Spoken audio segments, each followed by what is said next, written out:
રખડતા ઢોર ટ્રાફિક સહિતના મુદ્દે હાઈકોર્ટે સરકારને કાર્યવાહીના આદેશ આપ્યા। હાઈકોર્ટમાં ખરાબ રસ્તા, રખડતા ઢોર, ટ્રાફિકના મુદ્દે પિટિશન દાખલ કરવામાં આવી છે, જે મુદ્દે ફરી એકવાર સુનાવણી થઈ, જેમાં હાઈકોર્ટે સરકારને 6 મહિનામાં દબાણો હટાવવાના નિર્દેશ આપ્યા। હાઈકોર્ટે કહ્યું કે જાહેર માર્ગો પર દબાણ હટાવવા કડક કાર્યવાહી કરો। કોર્ટ મિત્રએ ગુજરાત હાઈકોર્ટમાં રજૂઆત કરી કે આ કામગીરી સતત ચલાવવી જોઈએ અને સમીક્ષા થવી જોઈએ। રોંગ સાઈડમાં વાહન ચાલકો વધુ દેખાય છે। કોર્ટ મિત્ર ટ્રાફિક ભંગના વિડીયોની પોર્ટલ પર ફરિયાદ કરશે।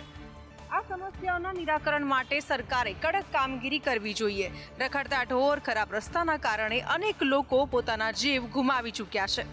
જો કે આ પહેલા પણ હાઈકોર્ટ સરકારને અનેકવાર આ સમસ્યાઓને લઈને ફટકાર લગાવી ચૂકી છે। અમદાવાદમાં પોલીસ બુટલેગરો અને ગુંડાઓના ઘર પર બુલડોઝર ફેરવી રહી છે, ત્યાં બીજી તરફ ટ્રાફિક પોલીસ પણ એક્શન મોડમાં આવી ગઈ છે। જો ટ્રાફિકના નિયમોનો ઉલાળ્યો કર્યો તો આવી બનશે।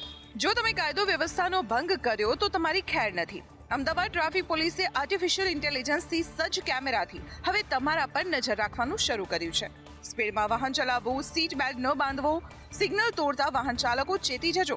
એસજી હાઈવે પર ટ્રાફિક પોલીસે એઆઈ કેમેરાથી કાર્યવાહી હાથ ધરી છે। ટેકનોલોજીથી સજ્જ એઆઈ કેમેરા નિયમોનું ઉલ્લંઘન કરનારના ઓટોમેટિક ફોટા પાડી અને મેમો પણ જનરેટ કરી દેશે। એઆઈ કેમેરાની ટેકનોલોજીના ઉપયોગથી ટ્રાફિક પોલીસે રોડ પર વાહન ચાલકોને રોકવાની જરૂર નથી રહેતી। તો ટ્રાફિક નિયમનો ભંગ કરતા પહેલા 10 વાર વિચાર કરજો, કારણ કે તમે ટ્રાફિક પોલીસે નજરથી તો બચી શકો છો, પરંતુ એઆઈ કેમેરાથી નહીં બચી શકો। સુરત મહાનગરપાલિકા હવે ડ્રોનની મદદથી મચ્છરોના લાર્વા શોધવા માટે 67 લાખનો ખર્ચો કરશે। મેન્યુઅલી કામગીરી શક્ય ન હોય ત્યાં ડ્રોનની મદદથી દવા છંટકાવ પણ કરવામાં આવશે। ખુલ્લી ખાડીઓમાં મચ્છરોનો ઉપદ્રવ વધતા વિવિધ વિસ્તારોમાં મચ્છરોના ત્રાસની ફરિયાદો વધી રહી છે। ત્યાં પાલિકાએ આગામી ચોમાસામાં મચ્છર ઉત્પત્તિ સ્થાનોને નષ્ટ કરવા અત્યારથી જ તૈયારી શરૂ કરી છે। જ્યાં મેન્યુઅલી કામગીરી થઈ ન શકતી હોય ત્યાં પાલિકા હવે ડ્રોનની મદદથી મચ્છર શોધવા 67 લાખનો ખર્ચ કરશે। એસએમસીના નેતા વિપક્ષ પાયલ સાકરિયાએ આ કામગીરીને મજાક ગણાવી છે। અને એ ખાડીઓની અંદર બાળક પડીને એમાં ડૂબીને મરી જતું હોય છતાંય કામગીરી નથી થતી, તો એટલું બધું તમને દેખાતું નથી ને હવે તમે ઝીણા મચ્છરો ગોતવા માટે તમે 67 લાખનો ખર્ચો કરશો। ખરેખર આ એક પ્રકારનું મજાક કરી રહ્યા હોય અને પોતાના જે માનીતાઓને કઈ રીતના પૈસા આપી શકાય અથવા પોતાના ખીચા કેમ ભરી શકાય એના માટેનું આયોજન છે। ઉનાળામાં પાણીને લઈને પાણી પુરવઠા મંત્રી કુંવરજી બાવળિયાએ નિવેદન આપ્યું કે પાણીની સમસ્યા ઊભી ન થાય તેવી વ્યવસ્થા ગોઠવી છે। સિંચાઈમાં પાણીની અછત ન થાય તે માટે આયોજન કરીશું। હાલ 50 થી 55% પાણી જળાશયમાં છે। પાણીની સમસ્યા ઊભી ન થાય તેવી વ્યવસ્થા ગોઠવી છે। પીવા માટેનું પાણી રિઝર્વ રાખવામાં આવશે। પીવા માટે પાણી રિઝર્વ રાખી સિંચાઈ માટે પાણી અપાય છે। જળ સંપત્તિ વિભાગ જે મોટા ડેમો છે એ ઉપરાંત ખાસ કરીને સિંચાઈની જ્યાં યોજનાઓ બનેલી છે અને પાયાનું જેથી કામ આ વર્ક આસિસ્ટન્ટના માધ્યમથી થવાનું છે, ખેડૂતો સાથે રહીને કામ કરવાનું છે, એ જળ વ્યવસ્થાપનની ખૂબ સારી રીતે એવી વ્યવસ્થા ભરતી કેલેન્ડર મુજબ જે આવશ્યક જગ્યાઓ છે એ જગ્યાઓ અમે ભરવા માટેનું મારા વિભાગના સેક્રેટરી અને અમારા મુખ્ય ઇજનેરો સૌએ સાથે મળીને ભરતી કેલેન્ડર તૈયાર કરીને આગામી દિવસમાં હજુ પણ ખાલી જગ્યાઓ ભરાય એ માટેની વ્યવસ્થા। પોલીસ વડાનું 100 કલાકનું અલ્ટિમેટમ પૂરું થતાની સાથે જ ગેંગ ઓફ ગુજરાતની યાદી તૈયાર થઈ ચૂકી છે અને અમદાવાદમાં અસામાજિક તત્વોની ગેરકાયદે મિલકતો ઉપર દાદાનું બુલડોઝર ફરી વળ્યું છે। વસ્ત્રાલમાં લુખ્ખાઓએ મચાવેલા આતંક બાદ રાજ્ય સરકાર સફાળી જાગી છે અને ડીજીપીએ તમામ જિલ્લાના પોલીસ વડા અને પોલીસ કમિશનરોને 100 કલાકનું અલ્ટિમેટમ આપીને ગુનેગારોની યાદી તૈયાર કરવા આદેશ કર્યા હતા।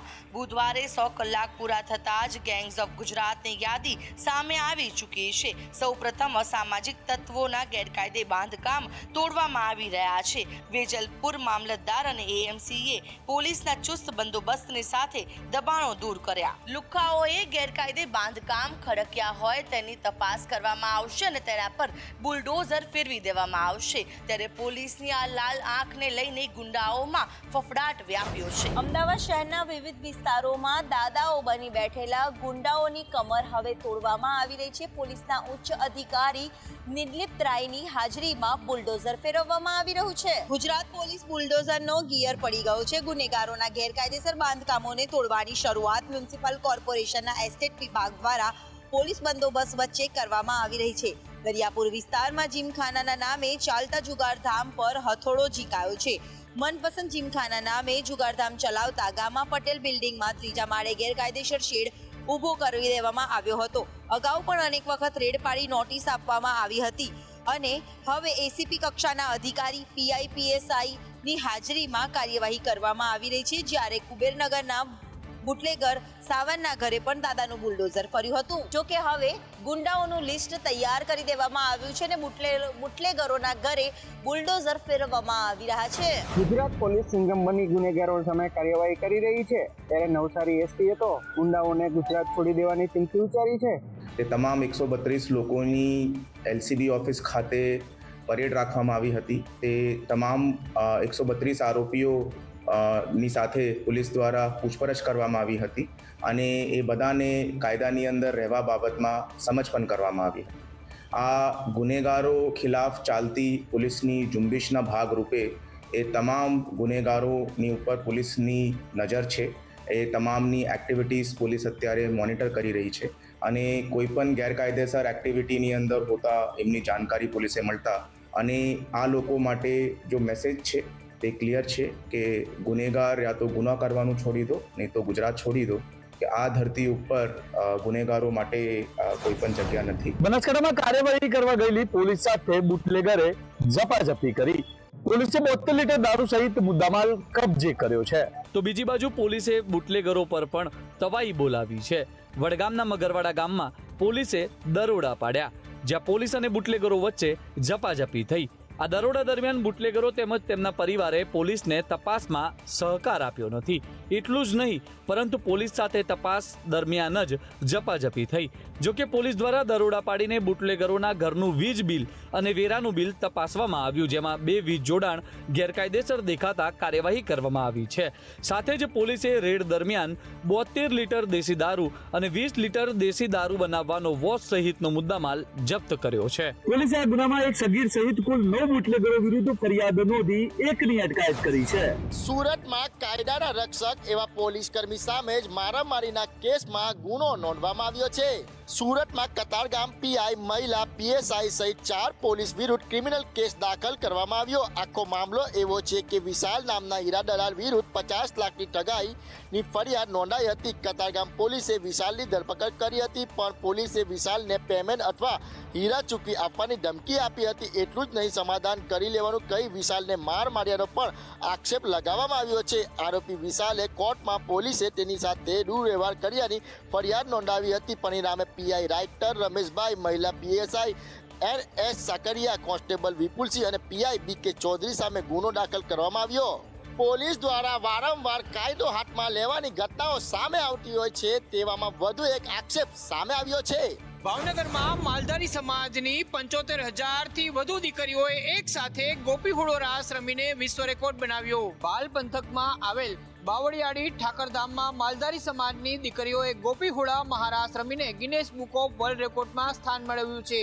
આ ઉપલબ્ધિ એક સાથે 75,000 થી વધુ દીકરીઓ દ્વારા ગોપીહુડો રાસ રમીને મેળવવામાં આવી છે. આ ઐતિહાસિક પ્રસંગને નિહાળવા માટે રાજ્યના મુખ્યમંત્રી પણ ઉપસ્થિત હતા અને તેમણે માલધારી ભરવાડ સમાજને અભિનંદન પાઠવ્યા. બાવળિયાળી ઠાકરધામ ખાતે પુનઃ પ્રાણ પ્રતિષ્ઠા મહોત્સવના ભાગરૂપે રમેશભાઈ ઓઝા દ્વારા ભાગવત કથાનું રસપાન કરાવવામાં આવી રહ્યું છે. આ કથાના 5મા દિવસે ગોપી મહાઉડો રાસનું આયોજન કરવામાં આવ્યું હતું, જેમાં માલધારી સમાજની દીકરીઓએ ભાગ લીધો હતો. 2 લાખ કરતા વધુ લોકોની ઉપસ્થિતિમાં મહારાસ યોજાયો હતો. માલધારી સમાજની સંસ્કૃતિ અને પરંપરાને ઉજાગર કરતો રાસ રમીને બાવળિયાળી ધામને ગોકુળિયું બનાવી દીધું. વડોદરામાં નાણાં ન ચૂકવતા સરકારી કચેરીને સરકારે સીલ મારવું પડ્યું. વડોદરામાં નાણાં ન ચૂકવતા ડભોઈ કોર્ટના આદેશથી નર્મદા નિગમની કચેરી સીલ કરવામાં આવી અને મિલકત જપ્ત કરવાના આદેશ અપાયા. નર્મદા નિગમે ડભોઈના 6 ગામોની જમીન સંપાદિત કરી હતી. 1991માં 543 ખેડૂતોને 23 રૂપિયા ચોરસ ફૂટ ભાવ આપ્યો, પણ ખેડૂતોએ 86 રૂપિયા પ્રતિ ચોરસ ફૂટનો ભાવ માંગ્યો હતો. સરકારે માંગણી મુજબ નાણાં ન આપતા ખેડૂતોએ કોર્ટમાં લડત ચલાવી હતી.